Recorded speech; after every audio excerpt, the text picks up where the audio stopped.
Welcome back to the Visual SEO Studio tutorials. In this video, I'll talk about the verified websites. Some crawl options are normally limited or disabled.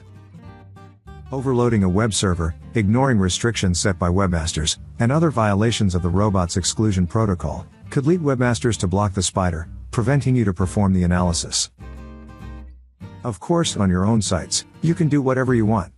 Visual SEO Studio permits you to verify the addresses of the websites you administer. In this example, I'm showing how you can verify your sites using your Google Search Console account. Clicking on the Get Google Authorization Code link, a default browser window will open with the Google authentication page.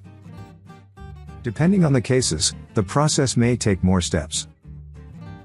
The authorization process is completely separated from Visual SEO Studio to guarantee your data protection.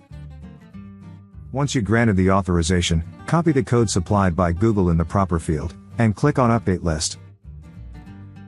Visual SEO Studio will retrieve the addresses of the administered websites.